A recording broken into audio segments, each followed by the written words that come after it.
Hello, my name is Jan Benham, founder and CEO of the Institute of Aromatherapy and Aroma Shop.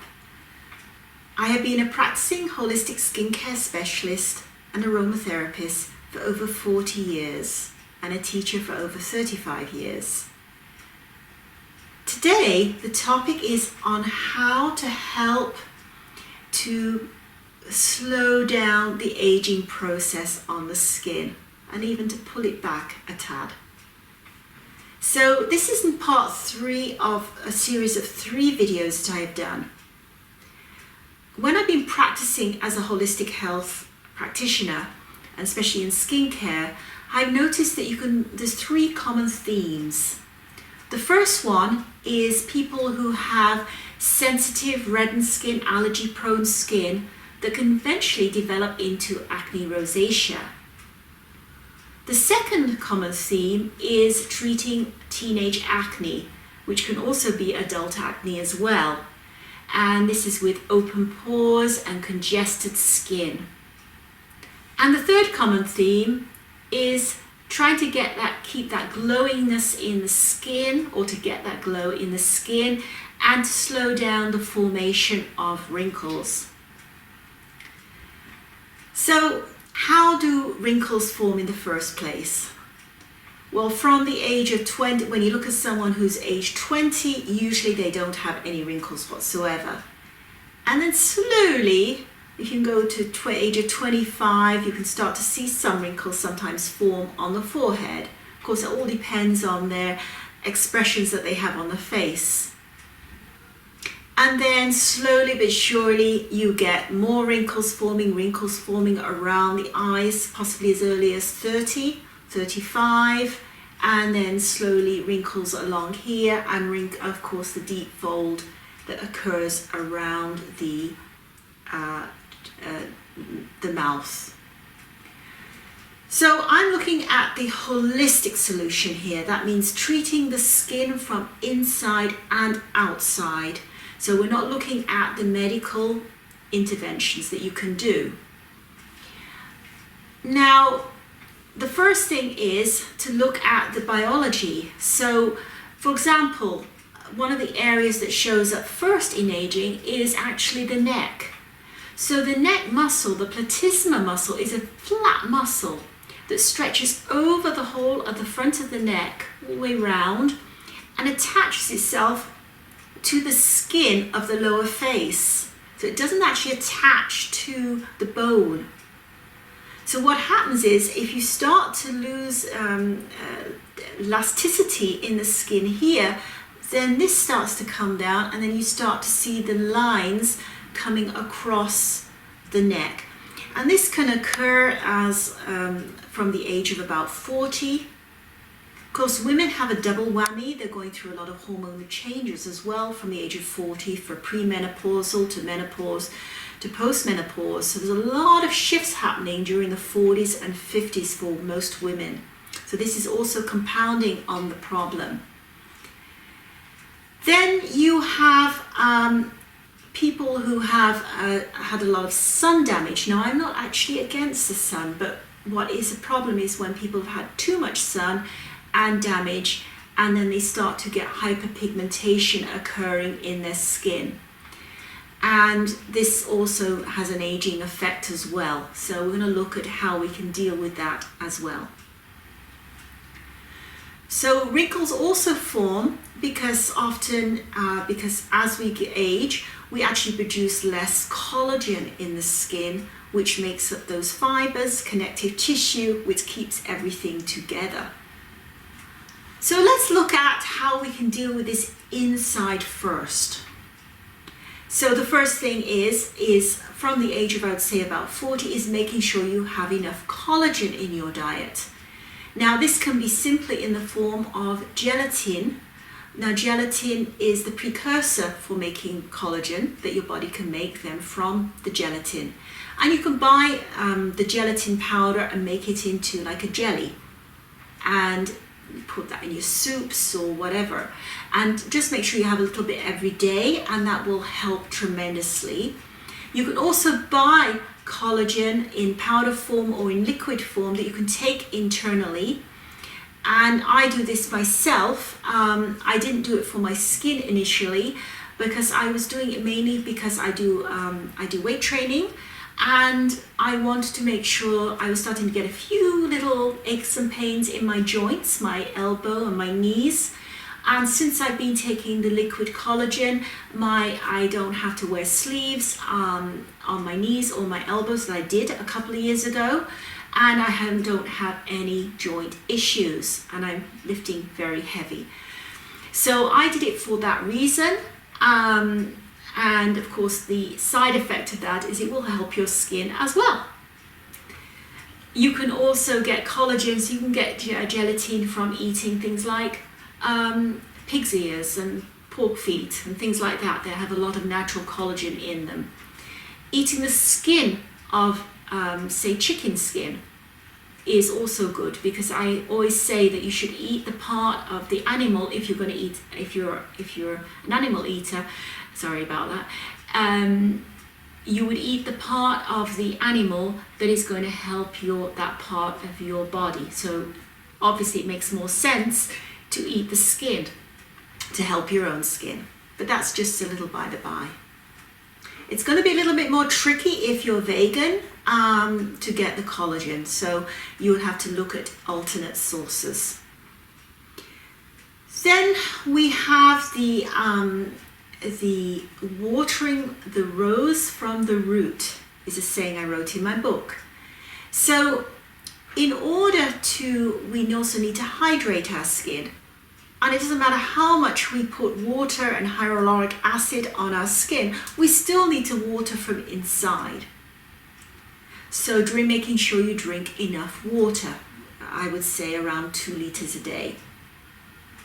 And on that same theme, you can also use certain juices like celery juice. I'm not a big believer in all juicing, but I'm into celery juice at the moment, and I'm having 16 ounces of celery juice every morning, and I've just been doing it for a week, and I'm going to do it for about 3 more weeks.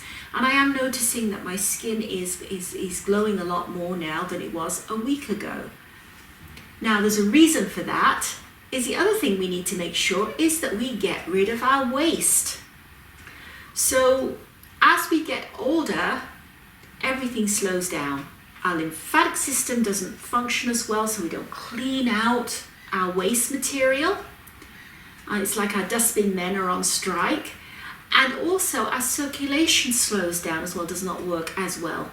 So the circulation, the blood, is what brings the nutrients to underneath our skin and to everywhere else in the body, of course. And it's our lymphatic system that takes it away. So it's very important to make sure that you keep your lymphatic system working and to keep your circulation flowing well. So there's various ways you can do that. One is skin brushing. I wrote about this in my first book, and I used to tell people back in the early 80s to skin brush. And it's described in my books, but basically you wouldn't skin brush your face, but you do skin brush your body, and it just helps the movement of lymph. Another thing is taking cold, hot showers, ideally cold showers, and they really stimulate, the body really gets stimulated by cold showers. I mean, I'm even into ice baths as well, but cold showers will suffice for now. And another thing you can do, another little trick, is just splashing really cold water, even ice water, on your face every morning, and it really wakes you up. So that's 2 little things you can do. The other thing, of course, is exercising. Exercising, of course, helps get the blood going again. It helps the drainage. Saunas, going in a sauna will help you to sweat. So sweating is really important to help eliminate toxins, because the skin is the largest organ in the body, and sweating will bring it out. One of the reasons I'm going back to celery juice again is celery juice is also a detoxer. So I'm taking it also to help my digestive system, help my liver clean out, and that is also one of the reasons why I'm loving it for my skin. Another reason for strength training, is also to slow down the loss of bone. And another thing of aging in your skin is the bone loss, which will also make the skin sag in your face and on your body. So it's very important to keep your bone structure stronger. And one of the ways of doing this is by lifting, like doing squats, doing bench press, things like that, the compound movements. That really helps in making the bones stronger as well as the muscles being stronger. And don't worry, you're not going to turn into muscle man. And that will, since I have been doing muscle training and strength training rather, I've got these scales that weigh bone, muscle and water weight as well as fat weight. And I have got proof for myself that my bone density has gone up, which is incredible at my age. So that's just a little thing. Of course, nutrition, making sure you have enough, the right nutrients, not clogging down your body with stuff that it cannot absorb and digest. So definitely not eating processed food is a biggie. Plus not eating, not having omega-6 vegetable oils on your food as well. That's your sunflower oil, most of your vegetable oils. Just sticking with plain old olive oil in your salad. Not safflower oil, not sunflower oil, none of those. So that's just a little bit there. Of course, for people with more specific disorders and problems, then you can consult a specialist. So that is the internal way that you can help to slow down aging and even pull it back a little bit. Now we go to the external side. So yes, you can help your skin with external application. Now, obviously I'm a holistic skincare specialist, so I am not, although I was actually trained in the use of medical work for the skin, including microdermabrasion and microneedling and all those treatments that you can do to help stimulate the skin. So you want the brightness in the skin. So another little lesson in biology here, human biology, would be anatomy of the skin, for example, is we have different layers of the skin. So the outer layer is the epidermis and the underlayer is the dermis, where all the healthy nutrients come in, all the blood vessels come in and the capillaries take waste out.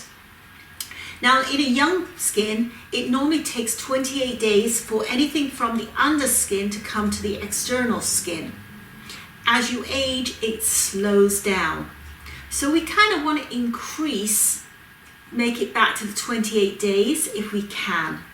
So one of the things is making sure the top layer of the skin is clean so that it can slough off the dead skin cells and you can show off the new skin cells underneath.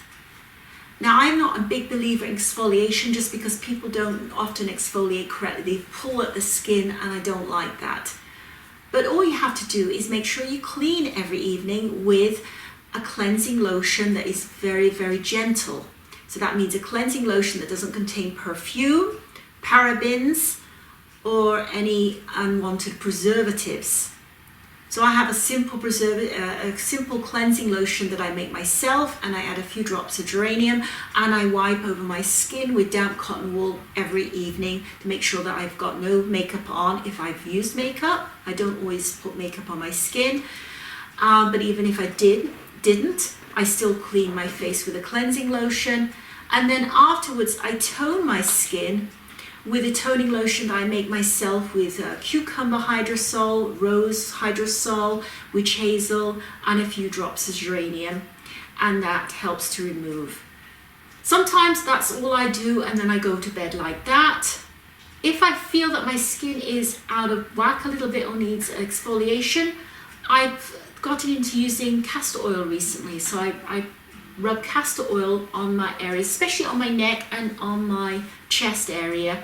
I rub castor oil there, leave it for a couple of moments, and then what I do, because it gets very sticky, is I put a little bit of cleansing lotion on the area that I've just, although it's cleansing lotion, it's a white lotion, on the area I've just added the castor oil so it's not sticky when I go to sleep. Now you can also, if you have a lot of discoloration or brown spots, is you could make yourself a fruit acid lotion, and I talked about this in the other two videos, and it's basically a white lotion that has the essentials of grapefruit, lemon and lime in it. It's quite strong, so you don't want it near your eyes. And then people just apply it at night time, very thinly. It's very light, and then just leave it on the skin, and eventually it will take down the darkness and even out the skin tone. It works really well for any hyperpigmentation. In the morning, obviously cleanse again if you want to. You don't have to. This is where I personally have my cold shower. So I let the cold go over my face and over the front of my body and the back of my body, and I love it. I'm used to it now. For people who are just starting out, I would suggest you start with a warm shower and then just turn it cold for a few seconds, and slowly your body, you will adapt to it. I'm even into ice baths as well. Now, the other effect of having cold showers is it stimulates the immune system, and it also stimulates the skin and the fibers, elastin fibers in your skin to tone up. So it tones the skin up, makes it tighter. So another one is to just splash cold water or ice water right on your face in the morning as well. And then afterwards, tone your face up with some toning lotion, and that's when you might look at putting various products on your face. So for myself recently, I've noticed my skin around my eyes is a little bit lax. So now I've been going back to using my seaweed gel again, which I mix with cypress, clary sage and frankincense, and I apply it to this area around my eyes. I've also been applying it to my neck and onto my chest area to keep this area firm here, and also the lower part of the face so that it doesn't sag. So I've been doing that every morning. For people who've got dry skin,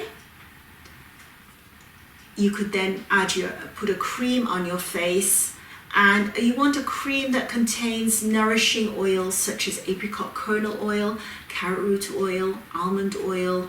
Any of those rich oils, rosehip oil, are all good for dry skin. And of course, you still need to water the rose from the root. So there are other aspects you can deal with on that score, but that's just a little bit to start with. And if you do that, you can get back to me and let me know how you got along. And if you need any more advice or you've got any questions, please feel free to contact me. So remember, water the rose from the roots. And it's Jan Benham. Bye for now.